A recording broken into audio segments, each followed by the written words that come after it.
Anyways, good afternoon. It's great to see so many people here today in attendance for the Mayor's State of the City address. It's very important that we listen to what the Mayor's got to tell us about what the State of the City address and what direction he thinks that we're going to be heading. But before we get started with that, I would ask everybody if you could please rise as we salute our nation's flag. Now to sing our national anthem, I would like to introduce Voc Tech student Mayor Dandena. Mayre Dandena, please. Okay, Mayre Dandena. You know, Dandena, I should know how to say it, right? Thank you. Yeah. Grab our microphone. Be ready to go.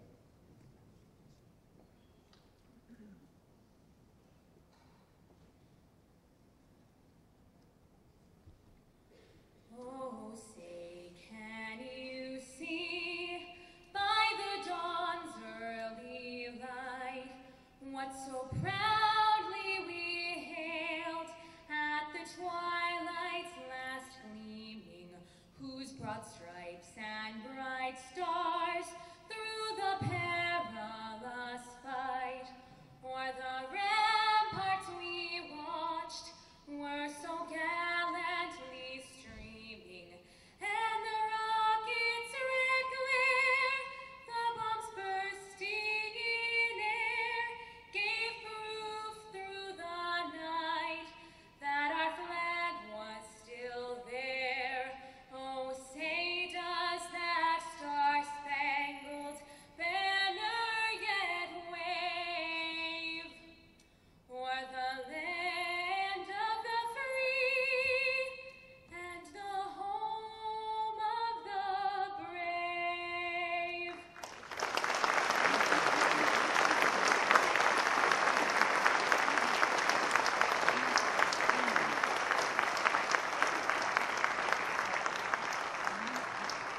Very good job, Mr. Dandena. Thank you very much. Before we get seated, I'd also ask if we could remain standing just for a moment of silence out of respect and courtesy for those of our soldiers and service members that are currently stationed overseas protecting us today.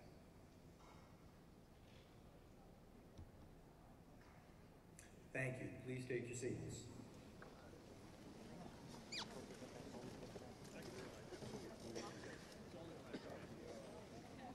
Okay, before we get started, I'd like to point out that we have significant media coverage of this event today.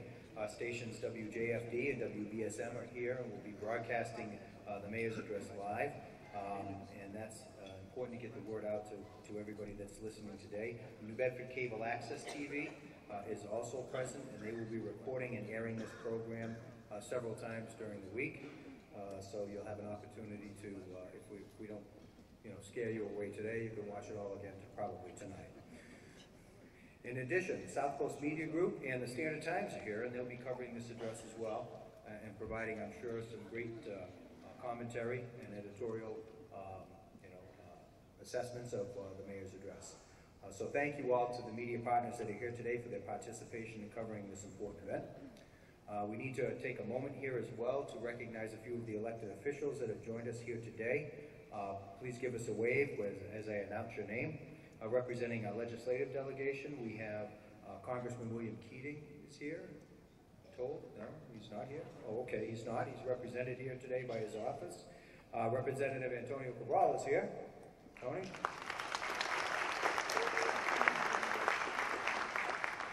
And Representative Robert Casera is with us as well. From the City Council, we have Joe Lopes,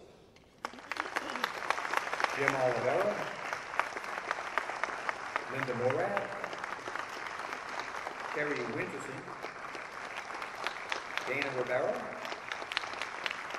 Naomi Carney, Deborah Coelho, Dave Adams, Brian Gomes, last but not least, our good friend Steve Martin.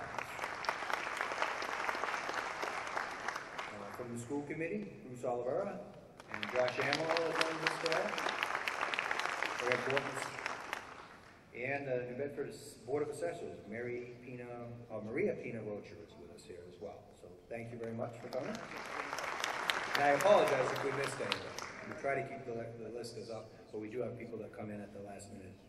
I'd also like to take a time to thank our primary corporate sponsor for today's State of the City address, and that's Webster Bank. They've been consistent in their support of today's program, and their support reflects their dedication and commitment to the City of New Bedford. Thank you. We certainly appreciate your support, Webster Bank.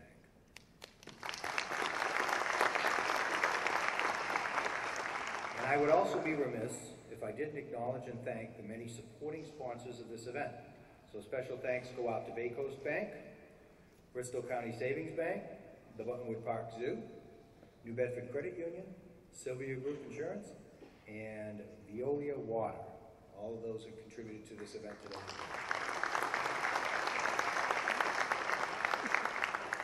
As most of you are probably aware, a major event like this requires the significant support of many professionals to make it a success.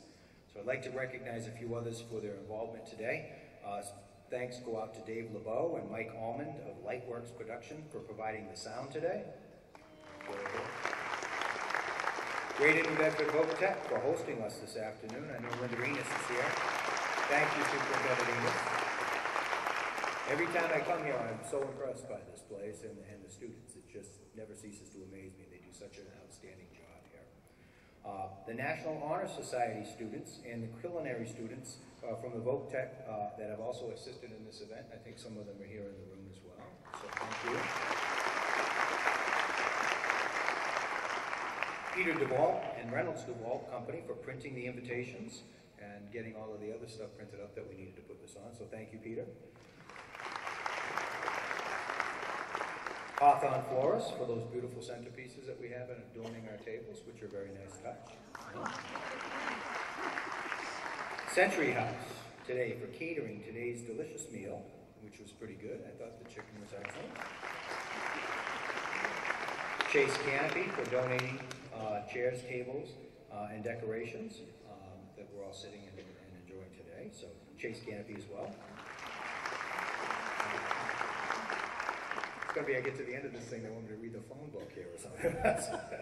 Special thanks to the Mayor's Office for helping to coordinate this event today and all of the assistance that they provided as well.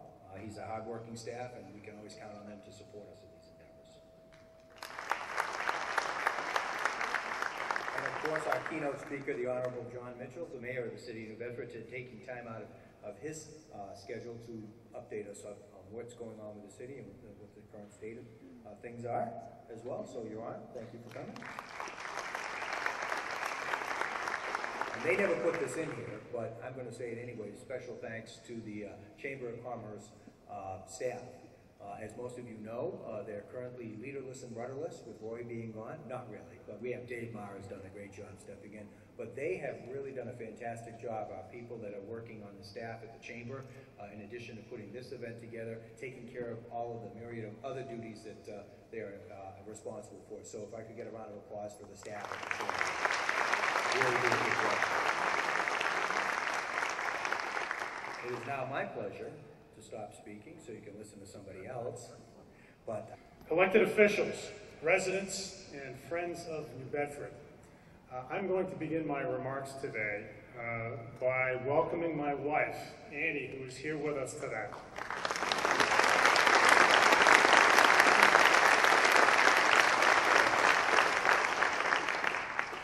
She didn't know I was going to do this. I'm the second busiest person in my house, and it's been a while since she and I had lunch together. So we relish this opportunity for a little time together, and it's even better that we have 500 of our friends join us. In a year that we will remember most for snowdrifts, the residents of our city have hung together, strived on, believed in better, and worked for it. I'm here today to report that the collective effort of our residents and city employees has produced real and unqualified successes. Let's take stock of it for a moment. We have experienced robust across-the-board economic growth in this city. Our major businesses, especially our manufacturers, have generated a rising tide of job creation. Joseph Abboud, for instance, alone has added over 200 jobs in the last year. But it's also been the new businesses like the Black Whale and and D&B Burger, and the new business incubators in and around the downtown that mark a surge in entrepreneurial activity that is expanding our economy from the ground up. The growth has been less dramatic than if it had resulted from one major project. Home runs are great, but singles and doubles add up too, and they've really added up. One of the more accurate measures, reliable measures of municipal growth, the number of building permits issued, is up 40% since 2011. But it's really about the jobs.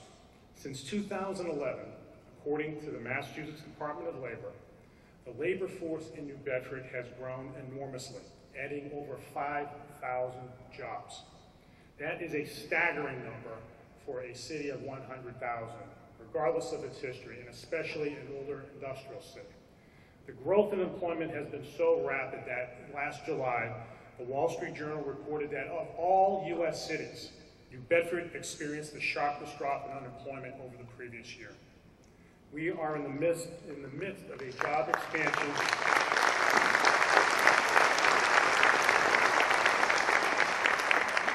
We are in the midst of a job expansion that this city has not seen in decades.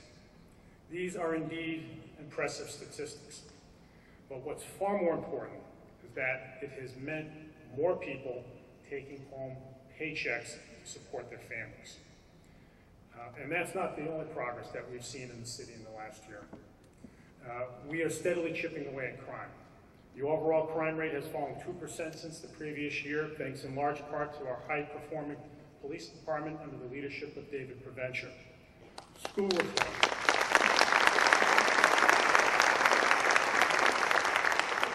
School reform is moving forward on all fronts.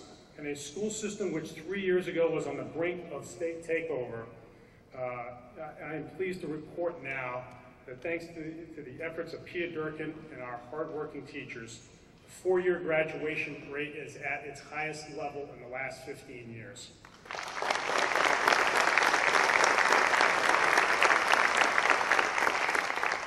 City services have been upgraded across the board through the continued implementation of performance management systems and our adherence to the New Bedford Way. The statement of our city government's commitment to high-quality services that I announced last year right here.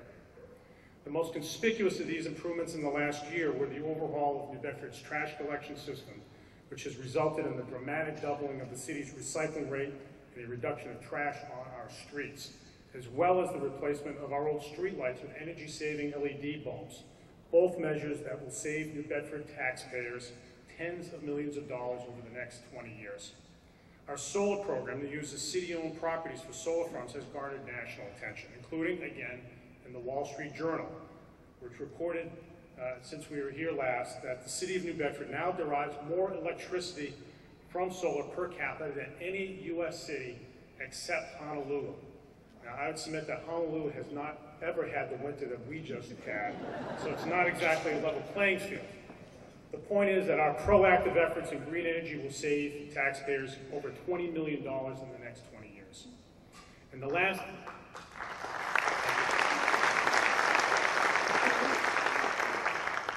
18 months, we have built 3 brand new public parks: Custom House Square, Rivers End Park, and the Allen Haskell Public Gardens, all unique, all big additions to their neighborhoods. Last year, I promised that we would plant 500 trees a year for the next 5 years. We exceeded that goal in year 1. We're going to do it again this year.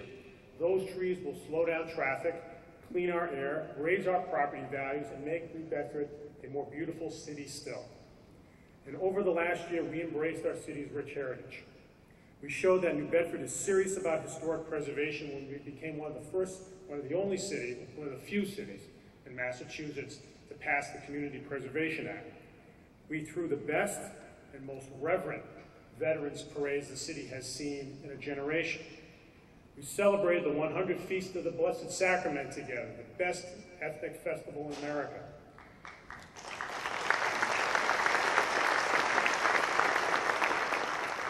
And when the Charles W. Morgan made her homecoming to our shores last summer, drawing the largest crowd of tourists to downtown in decades, New Bedford put on a welcoming party that made our residents swell with pride for our glorious past and showed America that New Bedford is back on its way up. These and too many other successes to list are all very real results. They are real wins, and they didn't happen by luck. They happened because we rejected the fatalism that says that because New Bedford, like other older industrial cities, had experienced persistent decline over many decades, that decline somehow is inevitable, that it's all preordained. No, we believed in better, and we worked for it, and we continue to work for it. Don't get me wrong. I'm not suggesting that our work is done or that our challenges have all been wiped away. There's still too many people out of work and too many absentee landlords wreaking havoc in our neighborhoods, making them all less safe. We still have a ways to go in our schools, and our finances are as tight as ever. But in the last 3 years, we've proven that we have the right approach. Our way is not to sit back. It is not to passively hope for the best. We haven't waited for others to do something for us. We have initiated the action. We have stood up for ourselves, and we have chosen to be the authors of our own story. It is a story of how a mid-sized American city pursued a vision of itself and was willing to make the tough, long-term decisions to realize that vision. It is a vision of a city that is the commercial and cultural hub of southeastern Massachusetts, a city that is taken seriously beyond the region, a city with a diverse economy that creates high-paying jobs for its residents to build homes and send their kids to college, a city whose schools are a primary reason why families move into the city, a city with a highly professional, caring, and efficient city government that commands the confidence of taxpayers, a city in which personal safety is only an afterthought, and where all city residents take responsibility for their neighbors and their neighborhoods. From our economic development efforts to school reform, to the stewardship of our neighborhoods, to the management of our city finances, we are making the long-term hard decisions so that we can write our story on our own terms. In the area of economic development, my administration is focused on creating the conditions for sustainable job growth. More good jobs means more residents purchasing homes, more kids going to college, more money being spent in local businesses, and a more confident community. The success we have had in creating the right conditions for job growth in the short term, in the last few years, is encouraging. But sustaining growth in the long term, which we must do, requires careful planning, a vision, and unity among community leadership. That is why in my State of the City speech here last year, I called for the formation of a committee of business and nonprofit leaders to answer more or less the following question. What will it take to regenerate Greater New Bedford's economy sustainably in the long run? The city needed a definitive economic development strategy, and who better to formulate that strategy than the region's business leadership, and many of you are here today. I wish now to thank the committee members and its chairman, Jerry Kavanaugh, for their months of hard and thoughtful work, along with Derek Santos and the team at the Economic Development Council, that produced a plan which will guide our economic development efforts in the years ahead. When state or federal officials or outside investors ask, does New Bedford have a plan? We can all answer, yes we do, and a very good one at that.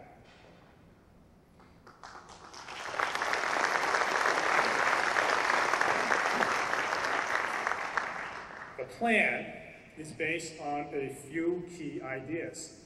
The first is that it is a plan, a regional economic development plan, a regional plan that is New Bedford-centric. The city is the hub of a culturally, economically, and physically distinct metropolitan area. We may not be a major metropolitan area, but we are a metropolitan area nonetheless.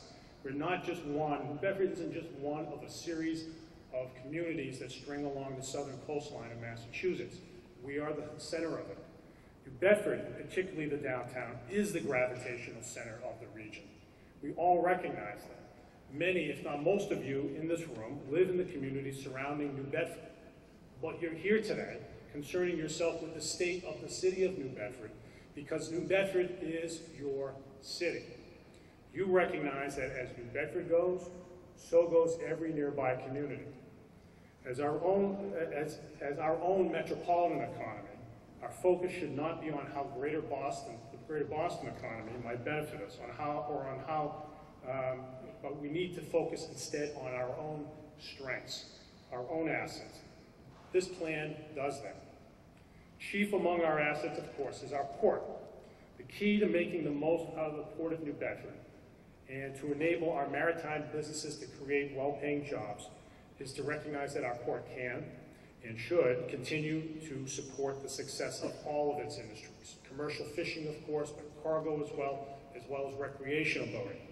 Opportunities lie ahead in each of these industries. Long-term strength and stability of the port lies in having a dynamic and diverse set of business activity.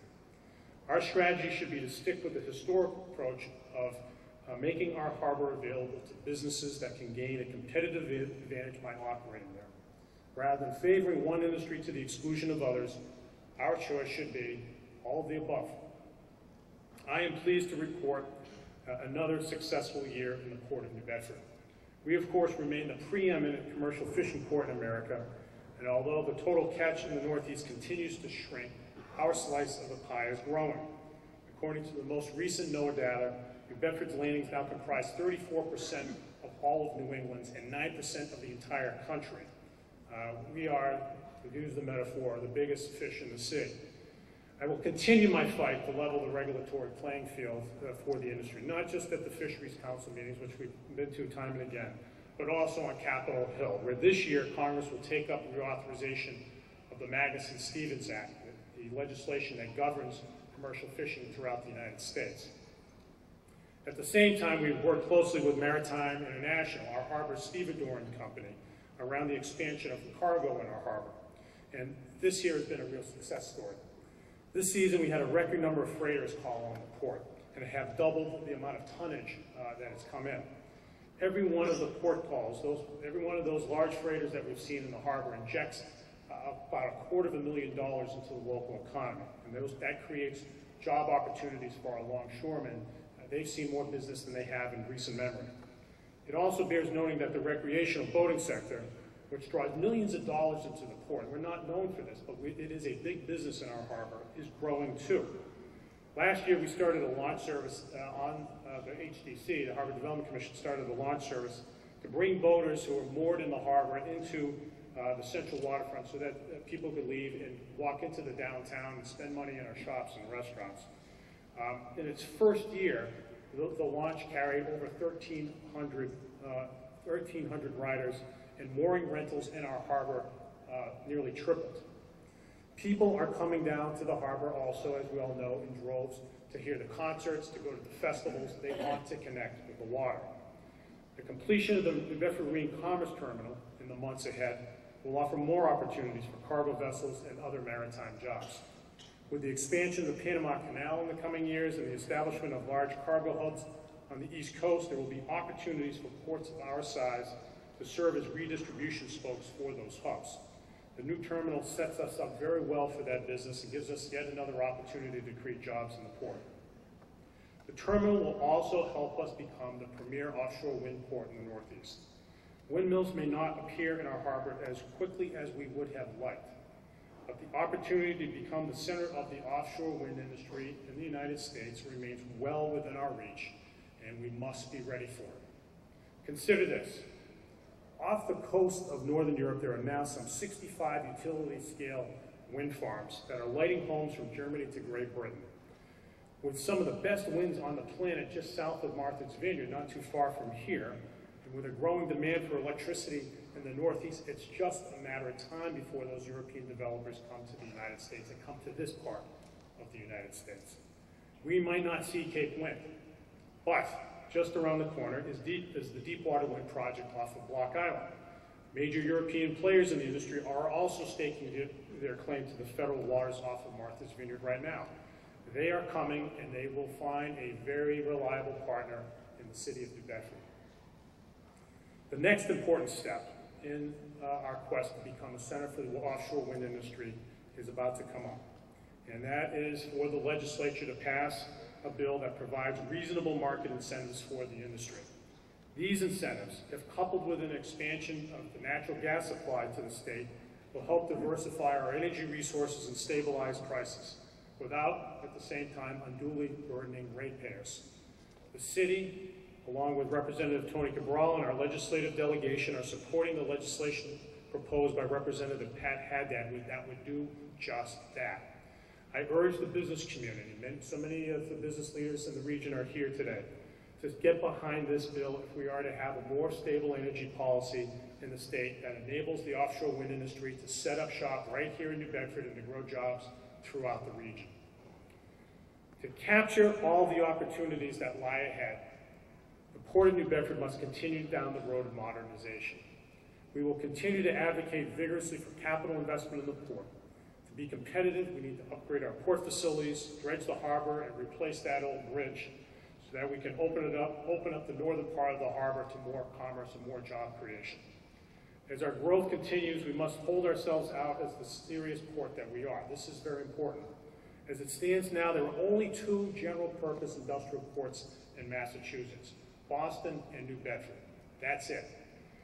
Major American ports generally are governed by port authorities, governmental bodies that promote the development of maritime industries whose powers vary from place to place. It's time that we raise the profile of our port and begin referring to our harbor management organization in the same way as other ports do. So I will ask our legislative delegation to amend the Enabling Act of the Harbor Development Commission to create and define as the management authority the New Bedford Port Authority. That will be the name of our governing body. The name change alone will go far to reflect appropriately just how far the port has come and the promise that it holds for tomorrow. The downtown, of course, is another great economic asset here in the city. It is the urban core of the region, the center of our economy and cultural life, the first place we take friends visiting from other places, and the primary place of common experience in our region. Downtown is the label on the New Bedford product. We continue to invest in the downtown because we know that there's no successful city in America, none, that lacks a vibrant downtown. It just doesn't work that way. The center has to hold up all the rest of it. It is why we continue in the downtown to plant trees, improve the landscaping, and put up signs like the Pier 3 sign and the Port of New Bedford sign that celebrate our heritage. It is why we put down more cobblestones and bricks and organize summer concerts on the water and promote public art. It is why when building public spaces like Custom House Square or refurbishing the Zeiterion, we set and expect high design standards. To attract investment, the place has to look good and feel great. And the residents of the city, and this is the most important point, deserve no less. The downtown belongs to everybody in the city, whether you live in the north end, or the south end, or the west end. It's yours. I want families to be able to walk to the downtown and take in a show at the Z and dine at one of our restaurants and spend a moment in a great public space that makes them proud to be residents of the city of New Bedford.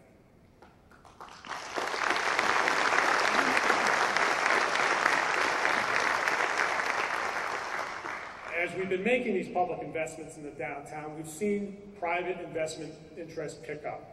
The new stores and restaurants that have set up shop in the last few years have lowered the downtown vacancy rate to under 10%. The spectacular addition to the Whaling Museum, headed by James Russell, now underway, is itself a validation of the growth in the downtown and the city more generally. Looking ahead, for the downtown to realize its full potential, a few things have to happen. And these are all things that are spelled out in the regeneration report. And these are things that we've talked about as a community over the years. The first thing that needs to happen is that more people need to live in the downtown. And the reason is pretty simple. The more people walking along downtown sidewalks, the more people will venture into downtown businesses. For businesses to thrive in a dense urban environment where strip mall style parking isn't available, pedestrian circulation must be robust, and that is why we're working with developers to look for opportunities to build residential development in the downtown so we have a real urban neighborhood. Second, the downtown must become unlandlocked. Yes, I just invented that word, unlandlocked. We've got a great downtown and a great harbor, and although we have taken significant steps to knit the two together, they're not fully connected right now.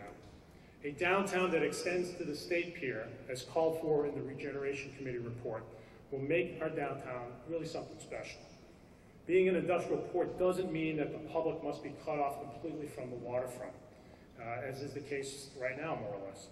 Virtually every major industrial port in this country finds ways to connect people to the water. Just think about Baltimore and the Inner Harbor, a big industrial port that has great places along the water for people. This is hardly a radical idea, and I think we could do the same thing here without imposing on the commercial fishing industry or any of our other maritime industries. Third, and this may be the most important thing, in the years ahead, expansion of higher education in the city, and particularly in the downtown, is a must. Universities are driving the American economy right now.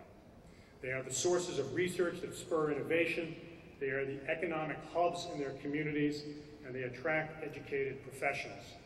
The success of cities like Boston and other major metros that are growing like gangbusters these days can be explained in part by the role universities and other research institutions play in their regional economies. And it's not just big cities. Take Worcester or Portland or New London, all mid-sized New England cities that are enjoying growth around their universities. The best example may be Lowell, where investments by the University of Massachusetts are rapidly modernizing that city's traditional manufacturing economy. New Bedford and Lowell are often cited as New England cities that are on the upswing. But the part of the story that must be told is that while the UMass system has made a whopping $600 million in new capital investment in Lowell since 2009, during that same period, the university system, the UMass system, has not spent a dollar in capital investments in the city of New Bedford. Any serious discussion of economic development in the city has to come to terms with this fact. New Bedford is one of the few urban centers in America.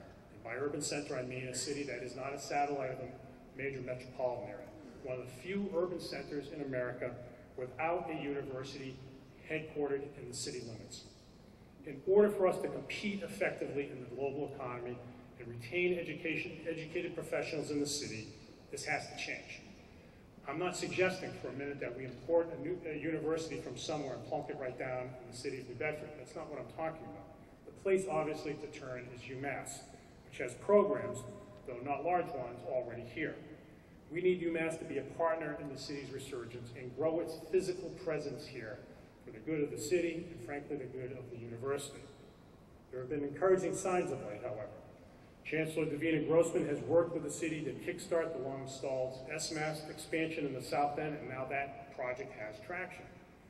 UMass Dartmouth is now actively looking for opportunities in the downtown as well, and the university is supporting some of the new technology incubators that are setting up in and around the downtown right now. This is just a start, and there's a long way to go, but the effort is moving in the right direction, and it needs to be accelerated. So we have a sound economic plan that we are relentlessly implementing, which is based on what the city does well. So, one might ask, why roll the dice on a casino? Are we going all in on a business without a track record in Massachusetts when we should be doubling down on our maritime and manufacturing sectors? Or by pursuing a casino, are we wisely hedging our bets on these industries? After all, this is all a high-stakes decision. Come on.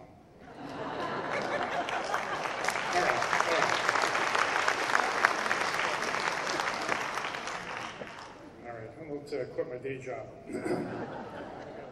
So you have heard me say that for the last couple of years that I'd be willing to enter into an agreement with a casino developer only if it were a good deal for New Bedford. Whereas in other communities, municipal leaders have said more or less, just tell me where to sign. I believe that any deal would have to be done on our terms. The deal we fought for and struck with KG Urban is a good deal for New Bedford. It is on New Bedford's terms. The direct benefits are hard to deny. The project will create over 2,000 permanent jobs, the conservative estimates are. That would make it twice as large as the Acushnet Company, the current largest for-profit employer in the region. The direct annual payments to the city will enable us to stabilize our finances and reinvest in the city. The project would clean up a massive brownfield site that will otherwise remain as is for the foreseeable future, perhaps for decades. The project would spend year in and year out considerably on New Bedford businesses. Now, some might point out that other casino projects have made similar claims, and we all know that casino developers have often failed to deliver on their vaunted promises up front. So why is this different? I shared the concerns voiced by many that a casino might diminish the appeal of the downtown, the availability of waterfront industrial land, and tarnish the city's image. So I fought for terms that directly address these issues. The agreement, the host community agreement, limits the number of shops and restaurants and hotel rooms, so casino patrons are going to be forced into the downtown to spend money. They'll have no choice. They're not going to want to wait for 2 hours to get a seat at a restaurant and a casino, at the casino site. We insisted on a conference center, and we were able to secure one in the agreement that will hold some 2,000 people, not all of whom, at any given event, are going to be gambling. These are people, there will be people in every group who will gamble, and others who will want to see things like the Whaling Museum, the Zeitarian, go to our shops and restaurants and other cultural attractions. It brings more density to the downtown. We've protected the Zeitarian. We've created a voucher program to encourage tourist spending in the downtown and throughout the city that the casino will have to issue. And we've required the operator to procure a minimum of $10 million a year of goods and services from New Bedford businesses. That will create a multiplier effect throughout our economy. We made sure the harbor bulkhead is put to good use. This wasn't something that casinos would be generally interested in, but I am. And so what we did was we created new space for commercial fishing vessels. We've seen what our docks look like. They're stacked 3 and 4 deep with fishing vessels. We need room.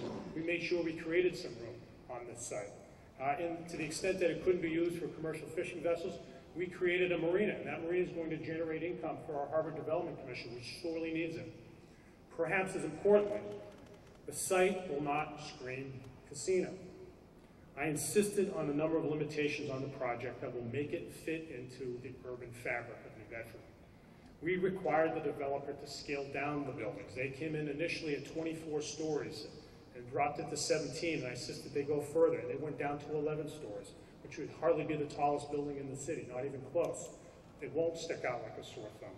The buildings will reflect, and we're not putting signs. They're not putting signs on the tops of these buildings. There's a height restriction on signs. So the first thing you see when you drive, the buildings will also reflect the same design elements of the downtown, and with brick facades and pedestrian lighting and other historic elements. We have also forbidden casino billboards in the city. We don't want our city to look like a casino town, and because of the protections that I insisted on in the host community agreement, it won't. Having fought for and secured an agreement on New Bedford's terms, my job now is to support KG Urban's effort to secure a license from the Massachusetts Gaming Commission. If KG is successful, my job will be to help this development fit into our community's future. What's important for us to think about, even now, it's still a long way to go, well before any license is issued, is that while this project represents a unique opportunity for the city, we should not regard the project as the goose that laid the golden egg. We have been disciplined in how we spend the public's money. That's why we've been able to do more with less in recent years and achieve the highest bond rating in the city's history. The annual payments from the casino should not be viewed as an opportunity to loosen up the purse strings and start spending like drunken sailors. This money needs to be reinvested wisely to further our existing economic development agenda and stabilize the city's long-term finances. The priorities are all spelled out explicitly. These priorities are all spelled out in the host community agreement because we insisted on it. We have to set now a set of expectations around how money would be spent by this casino if we're lucky enough to get that license. In this vein, the casino should not be seen as an end in itself, but as another means to create opportunities for our residents. That is what this city, this very American city, has always been about. We are a place where the American dream has been realized over and over again. This is a city where people have made the most of the chances they've been given. My grandfather came to this country, to this city, with a third-grade education. He came here to fish, and I never had the chance to meet him but I can safely assume that he never imagined his grandson would become the city's mayor. What is striking about this story is that it isn't unusual at all in the city of New Bedford. Despite all the reasons that others have come to doubt New Bedford, it has remained a place where people have come to find work, whether it be on the water or in a factory or somewhere else, in the hope of giving themselves and their children a chance to reach and maybe even exceed their dreams. What gets me out of bed in the morning is the knowledge that it is possible, through the work of the administration I lead, to help open up opportunities for our residents. Everyone should get a chance. It is this ideal that motivates me to expand opportunities for economic development work. It is why I've encouraged local hiring throughout my tenure and fought for the strongest possible local hiring requirements in the host community agreement with KG Urban. And that is why today I am proud to announce a set of principles for public and private investment in the city called New Bedford Works. These principles will be rolled out in the weeks ahead, but the basic idea is a set of mutual commitments by the city and anyone wishing to invest here concerning the hiring of city residents and contracting with city businesses. The expectation is simple and reasonable. If you are doing business in New Bedford, you should give our people and our businesses a chance to compete. That's not too much to ask. And at a time when major investments like the casino, the harbor cleanup, and other projects could be coming online, we need to establish an understanding of what obligations are owed in this community. I wish to thank the entire team that is working hard to finalize this policy, including Matt Morrissey, Buddy Andre, Gus Santos, George Hempy, and many others. We can't make employers hire local residents and contract with local businesses. We can't force them to do that. But we can certainly expect them to understand that our residents and businesses are ready to pounce on opportunities when they are granted them. Our work to expand opportunity extends to our children, of course, our school children. And at this point, we need no reminding that our schools have been in a state of decline for several years and had reached the brink of state takeover when I entered office.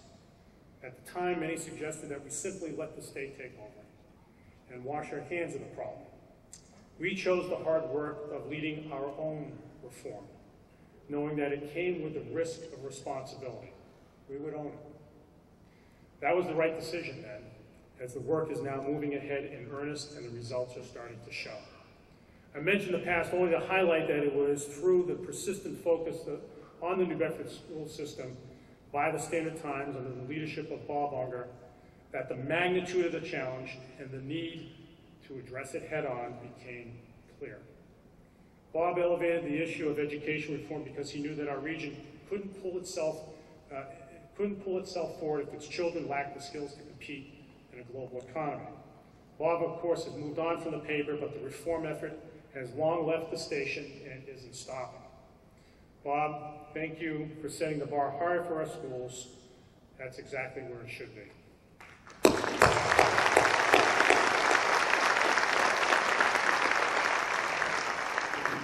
So reform is proceeding under the tireless leadership of Dr. Peter Durkin, and there is nothing easy about that work. Change is hard, but it is necessary. Turning around any organization of some 2,000 employees takes time, especially when they have under their care some 13,000 students. The entire enterprise that is the New Bedford School Department is undergoing a dramatic overhaul. You name it, and it is changing. From the organizational structure to personnel and recruitment practices, to finances, to busing, to special education services, to the school schedule, to the curriculum, to information technology systems and instructional practices in every classroom. It's all being made over. Our teachers are shouldering the load, and the public needs to know that they are working really hard right now, and they deserve a round of applause.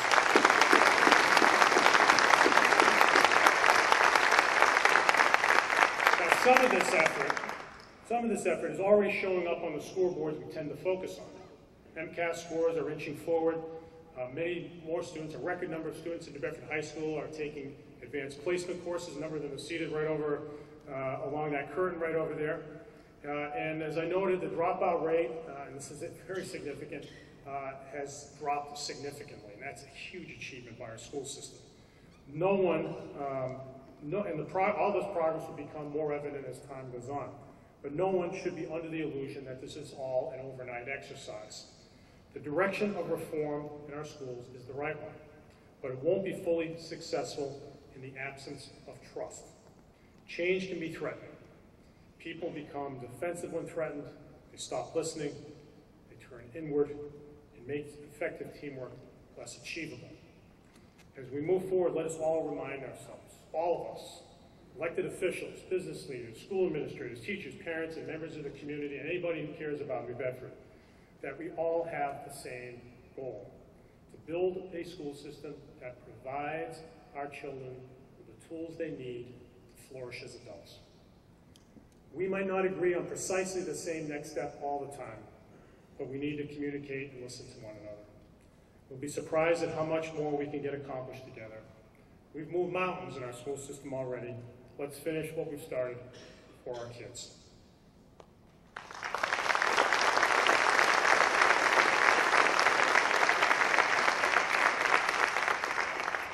Strong cities have strong neighborhoods, and neighborhoods remain strong when residents and City Hall work together to support a quality of life that allows children to play outside and dogs to be walked and homeowners to sit on the porch on a warm summer's night.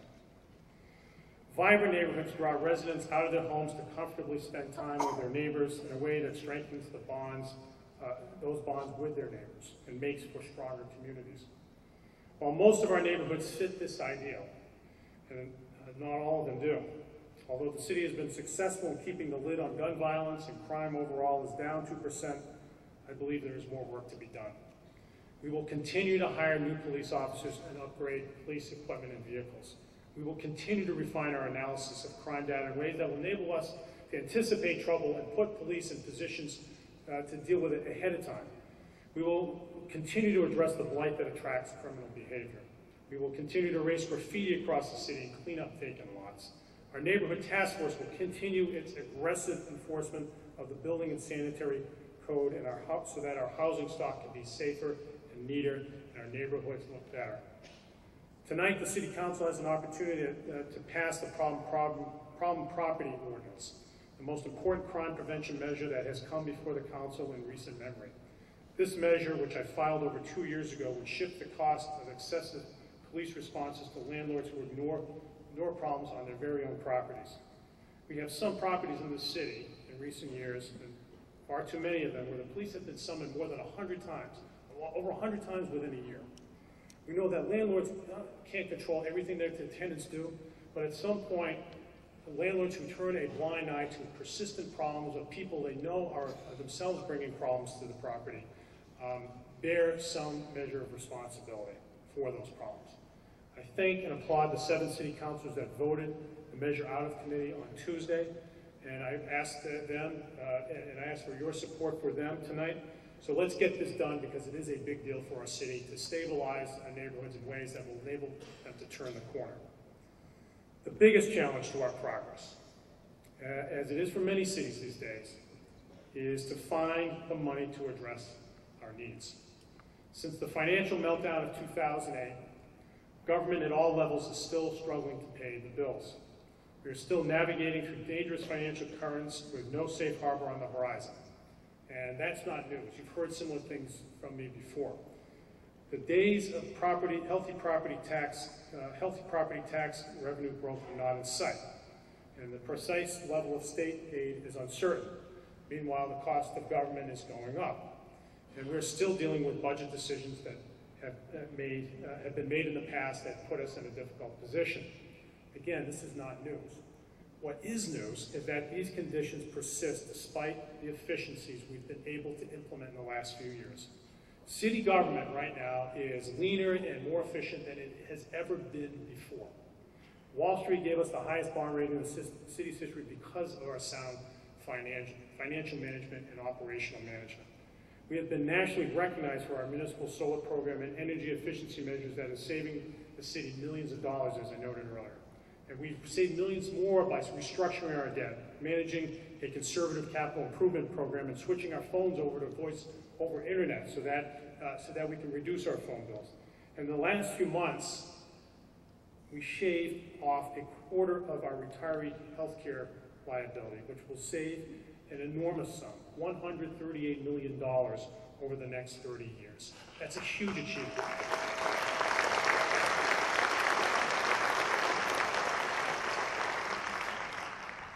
They have produced, all of these things have produced enormous savings, yet we're still looking at structural challenges in the budget.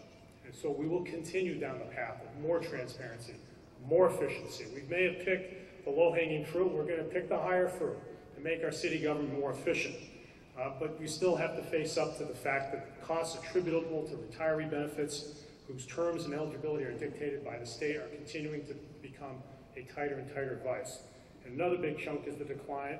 Chunk of the problem is the decline in state charter school reimbursements. Again, these are state decisions that are putting the pressure on municipalities, including us. We're also going to be faced on how to pick up the salaries of many of our firefighters coming off the federal SAFER grant when it expires later this year.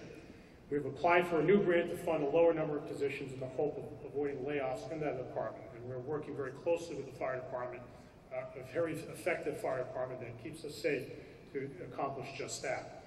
What all of this means for the city is that we're going to have to trim back this year. Now, I've instructed department heads that we need to find savings, and we need to expect that we're not going to be level funded this year. We're going to be funded at lower levels. And so we can expect spending reductions, and none of that will be easy. But these are the tough decisions that are necessary to maintain the steady course that we're on. Until we see more growth in property values, we must maintain a disciplined approach to financial management, and that's exactly what we plan to do. Writing the story of our city's future, of the future to which we aspire, in the face of these financial challenges is a tall order. It's hard, but nothing in life that is worthwhile is easy. We take on these challenges to make our community a better place, because if that isn't a cause worthy of our devotion, what is? This is our home. This is the home of our family. This is the home of our friends. Our community is a big part of us. Writing our own story means that we get the opportunity to define ourselves not by our challenges, but how we respond to them. For all that who profess a love for our city, we need to ask ourselves what role we can play in that story. How can we contribute to the long-term success of our community? The answers are all around us. It's people like David Lima, who has stepped forward to lead a community dialogue on teen suicide, and thank God, has given teenagers in dire need in the city the confidence to talk about their problems.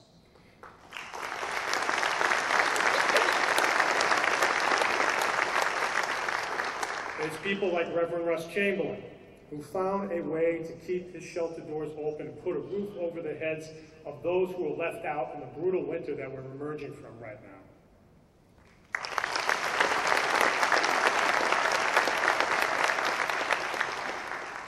It's the city plow drivers who strained to stay awake over days of pushing snow out of the way so that public safety vehicles and residents could get up and down our streets safely.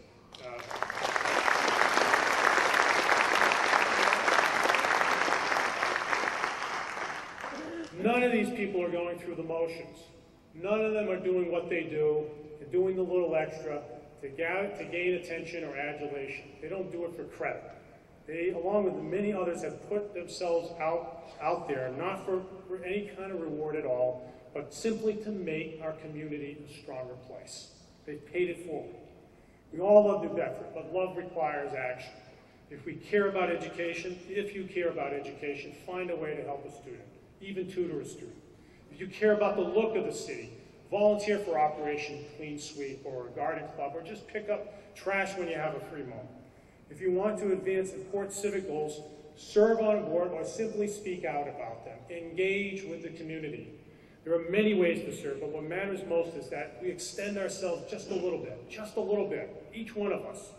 Our bonds of friendship and our community, between ourselves and our community, will cement themselves. We will become a stronger people. We will be able to achieve all of our goals. And together, we will leave the great city of New Bedford a better place. Thank you, and God bless the city of New Bedford.